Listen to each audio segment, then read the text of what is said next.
As a judge, I think first of all, just standing in the shoes of others.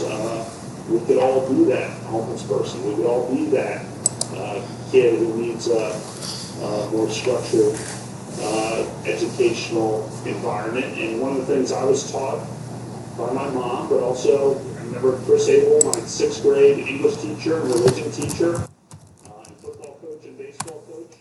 One of his, and he drove me to school.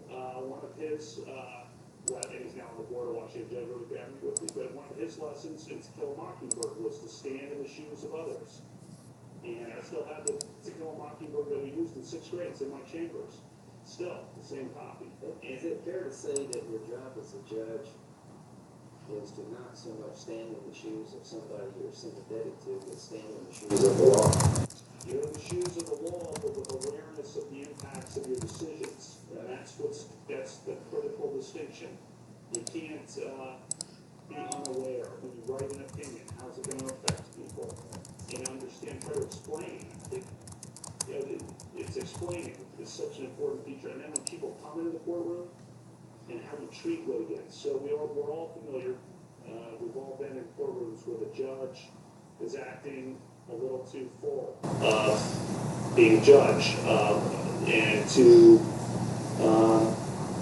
we've all been there. I try not to do that. Can't say I'm perfect, but I try to make sure the litigants understand that I get it. Whether it's a criminal defendant case, we had a pro se case. Pro se case where litigant comes in and argues pro se in our court, which rarely happens in our court where the pro se actually argues. And it was a guy who said he had been called the N-word by his supervisor. And he's arguing pro se, and the question is whether a single instance of the N-word constitutes racial harassment under the civil rights law. And I wrote a separate opinion explaining, yes, a single instance of the N-word does constitute a racially hostile work environment.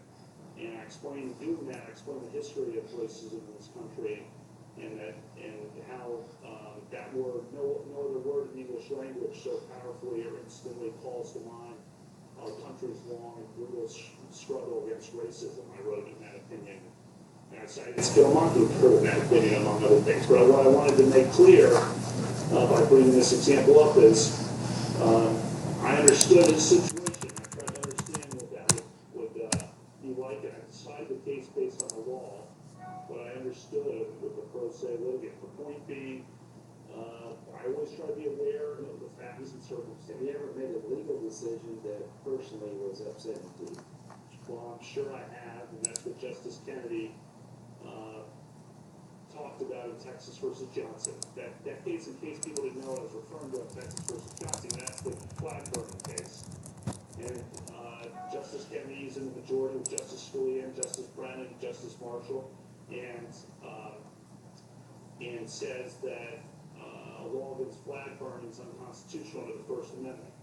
And that obviously tore Justice Kennedy, really bothered him because he's such a patriot.